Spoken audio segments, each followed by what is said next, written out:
Com a pandemia, algumas palavras que não eram tão comuns foram surgindo e ficando cada vez mais no dia a dia da gente. Home office, teletrabalho, trabalho híbrido. Mas como é que funciona exatamente cada um deles? Quais são as leis que regem essas modalidades? Quem conta mais pra gente é o advogado Bernardo Lage. Tudo bem, Bernardo? Bem-vindo. Olá, Elaine, como vai? Tudo bem? Eu agradeço o convite. Uma excelente tarde para todos os telespectadores também. Bernardo, eu vou começar te perguntando, então, o que diferencia home office, teletrabalho, trabalho híbrido, para o pessoal já começar a entender um pouquinho melhor cada uma dessas modalidades. Elaine, essa situação que ficou muito em evidência agora nessa questão da pandemia, né? Com essa questão das restrições, muitas pessoas tiveram que não trabalhar mais presencialmente, né?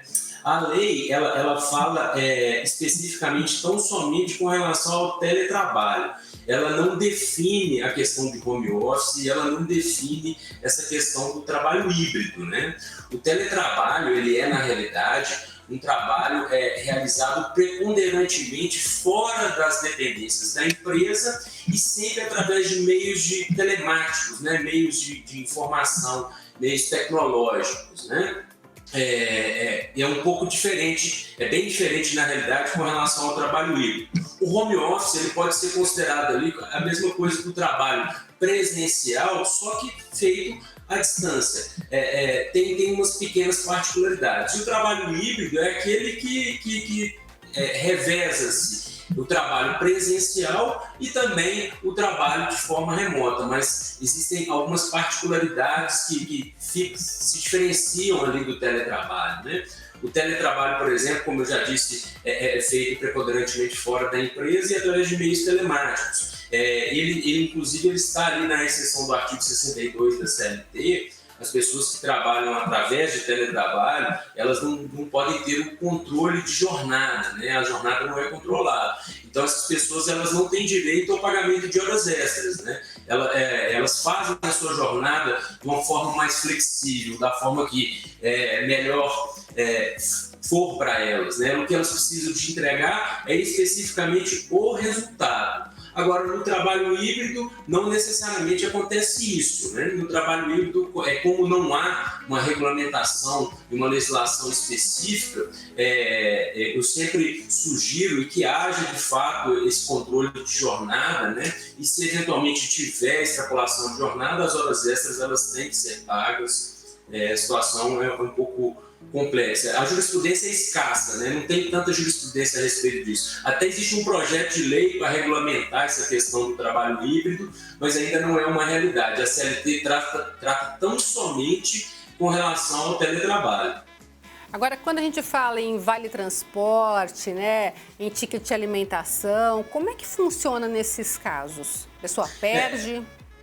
Não, o Vale Transporte ele tem que ser pago quando o trabalho for realizado na dependência da empresa, né? Então, no trabalho híbrido, quando a pessoa for trabalhar remotamente, ela não vai receber. Quando ela for trabalhar nas dependências da empresa, sim, ela vai receber.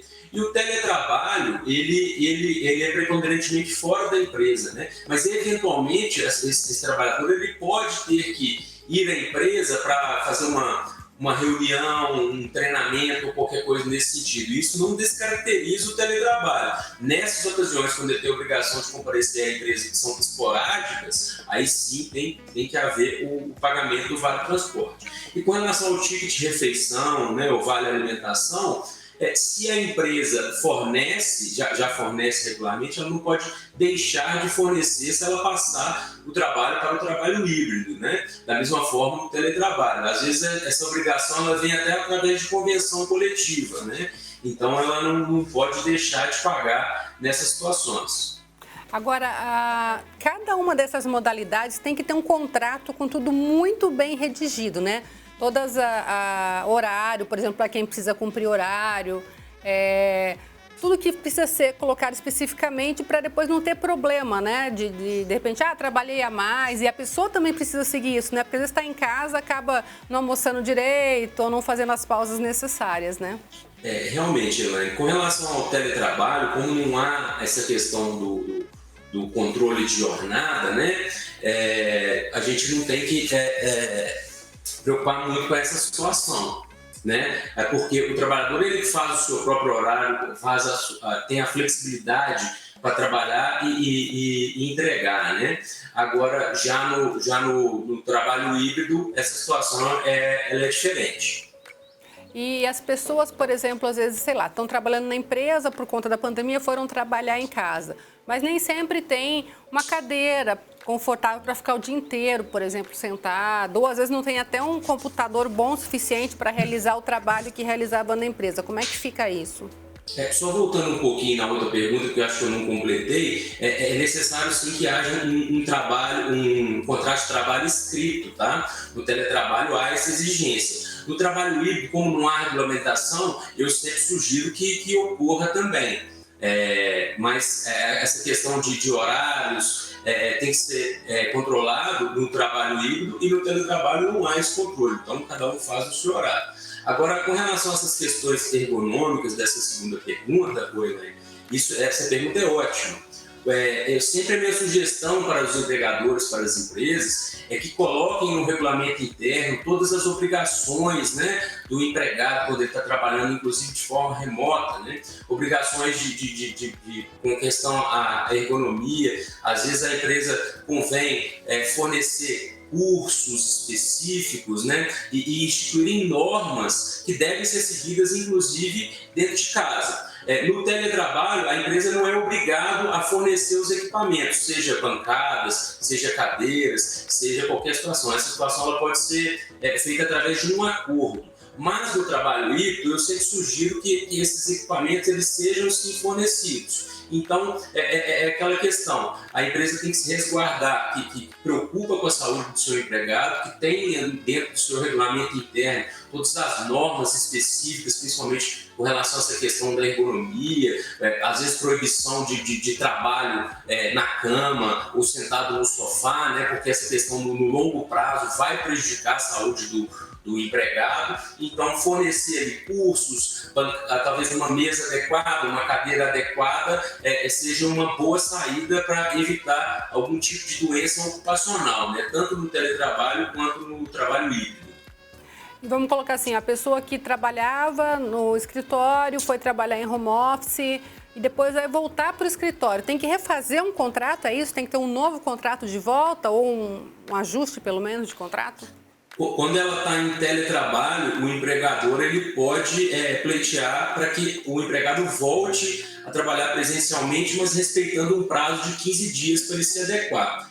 Quando for o contrário, quando ele está trabalhando presencial, mas o empregador quer que ele vá trabalhar através do teletrabalho, aí tem que haver um acordo mútuo entre as partes, né? E naquele contrato individual escrito, colocar lá todas as cláusulas específicas, todas as obrigações, né? Tudo que ele tem que fazer, bem detalhado. Agora, como é que funciona essa coisa de energia elétrica, conta de telefone, conta de internet, né? Porque a pessoa que às vezes vai para casa, ela acaba usando a energia da casa dela, né? E acaba gastando um dinheiro, né, que ela vai ter que bancar, que é um dinheiro que ela não gastava porque ela ficava fora de casa. Como é que funciona esse ajuste? Bom, no trabalho híbrido, eu sempre sugiro que esses custos fiquem pelo empregador, para ele se resguardar e ele tem que pagar para os seus empregados esses custos específicos, né? Já no teletrabalho, como eu disse anteriormente, não há essa obrigação, né? Isso pode ser uma questão de negociação, mas se a empresa optar por pagar no formato de teletrabalho, vale lembrar que qualquer reembolso ou qualquer despesa com relação a esses custos não tem natureza salarial, né? Ela não integra ao salário, ela tem natureza indenizatória. E aí o ideal é que, por exemplo, a pessoa que foi trabalhar em casa pagava, por exemplo, sei lá, R$100 de energia elétrica. Aí depois ela, assim, seria uma forma de combinar com a empresa. Então agora eu estou gastando 150 e aí faz esse acerto, é isso? Sim, mas no teletrabalho há essa negociação entre as partes, né? Agora, no trabalho híbrido, a empresa ela tem sim ele que ressarcir o empregado ali com os custos, porque ela não pode passar para o empregado os custos da sua atividade empresarial. Mas, como eu disse, no trabalho híbrido ele não tem regulamentação, né? No teletrabalho, apesar da CLT dizer que não tem obrigação específica, as partes podem convencionar, né? Convém deixar isso tudo muito claro, né? Todos os custos específicos, a título de que cada situação é paga ou se não é paga, se esse custo fica por conta do empregado, às vezes por conta de um salário um pouco maior, né? Então é essa questão. O teletrabalho e o trabalho híbrido, você pode notar que eles têm algumas diferenças, né? De qualquer forma, Bernardo, o importante é que em qualquer uma das situações tudo esteja muito claro, escrito num contrato, ou seja, um comum acordo entre as partes, né? Certamente o contrato individual escrito ele é essencial. Muito obrigada pela sua participação aqui com a gente. Se alguém tiver alguma dúvida, pode fazer contato contigo pelas redes sociais? Perfeitamente, Elaine. Eu te agradeço. pelo lcaadvogados.com ou no Instagram, no Bernardo Lage Ferreira. Legal, porque às vezes o pessoal fica em dúvida, né? Não sabe certinho, mas pode pedir sua ajuda, né? Perfeito, Elaine. Te agradeço. Estou à disposição. Bernardo Lage Ferreira no Instagram e pelo site lcaadvogados.com. Tá certo. Muito obrigada, uma ótima semana para você. Eu que agradeço. Ótima semana. Tudo de bom. Obrigada.